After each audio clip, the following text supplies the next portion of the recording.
সংসারের আজকের রেসিপি হচ্ছে এঁচোড়ের চপ।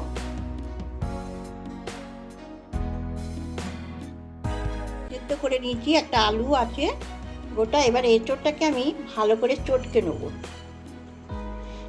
আমি কুকারে 10 মিনিটে একটা সিটি দিতে নামিয়ে নিয়েছি এঁচোড়টাকে। পুরোটা আমি ভালো করে মিহিন করে মেখে নেব। বেশি মিহিন করতে হবে না, এটা চপ টাইপের হবে তো। কিরকম মিহিন করে নিয়েছি, একজন যেন চিকেনকে খুঁচিয়ে নিলে যেমন হয় সেরকম করেছি। এটা কিন্তু একদম মাংসের চপের মতো লাগবে। আমি এবার আলুটাকেও এর মধ্যে মেখে নিচ্ছি।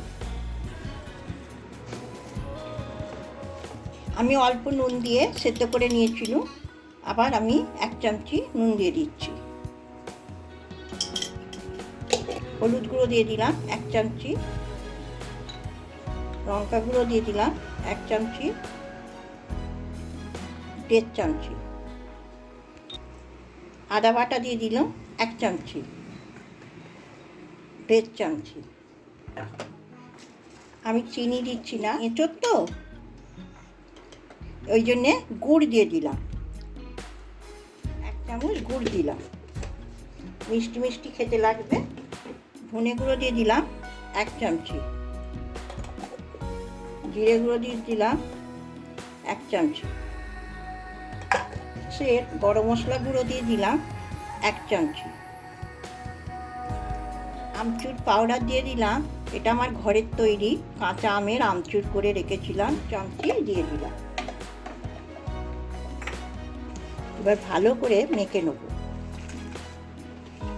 চামচি বেসন দিয়ে দিচ্ছি টাইট হবার জন্য। বাদাম, কিশমিশ, কাঁচা লঙ্কা উচ্ছে রেখেছি, কিশমিশগুলো ছোট ছোট টুকরো করে নিয়েছি। বেশ একটু মুখে পড়লে মিষ্টি মিষ্টি লাগবে, ওই জন্য বাদাম কিশমিশ সব আমি কুচিয়ে নিয়েছি একদম। এর সাথে ভালো করে আবার মেখে নেব।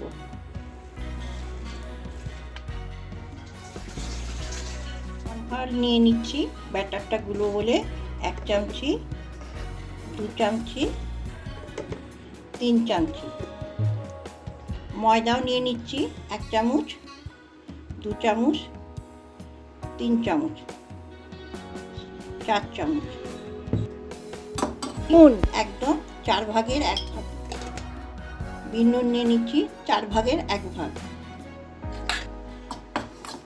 ভালো করে মিশিয়ে নেব। এবার আমি ব্যাটারটা গুলে নেব, অল্প করে করে জল দেবো।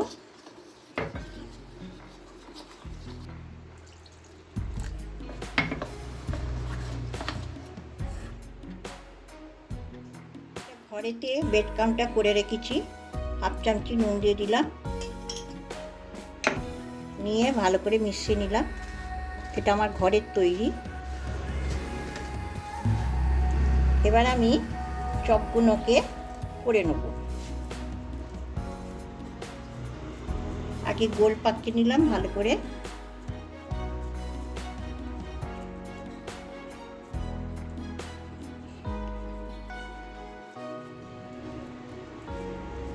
গোল পাকিয়ে এবার লম্বা লম্বা করে এবার ব্যাটারটাতে দিয়ে দিলাম। এরকম প্রত্যেকটা করে নেব। এখন করলে ভালো, একদম এঁচোড়গুলো কচি কচি আছে তো, বেশ নরম থাকবে। সেদ্ধ করলে একদম নরম থাকবে। একটু লম্বা করে নেবো হাতে করে। এরকম আকারে করবেন, কোনো অসুবিধে নেই। গোল করা যাবে, চ্যাপ্টা করে যাবে, 4 চৌকো করা যাবে।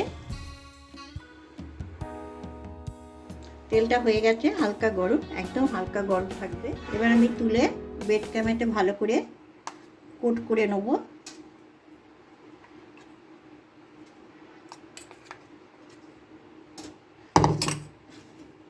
হালকা করে টিপে টিপে কোট করে নেব।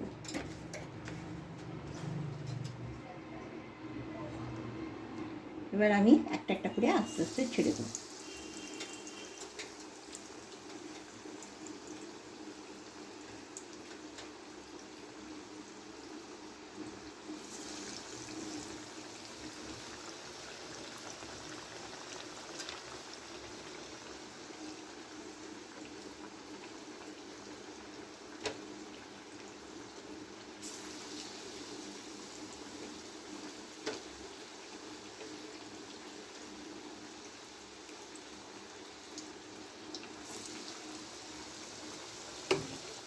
পিট করে উল্টে দেবো।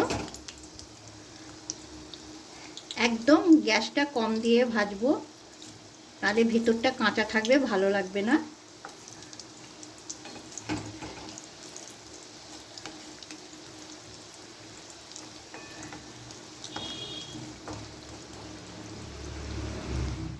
এঁচোড়ের চপটা যদি ভালো লাগে আপনাদের, আমাকে সাবস্ক্রাইব করবেন, লাইক করবেন, কমেন্ট করবেন। কেমন হয়েছে এবার আমি তুলে নিলাম।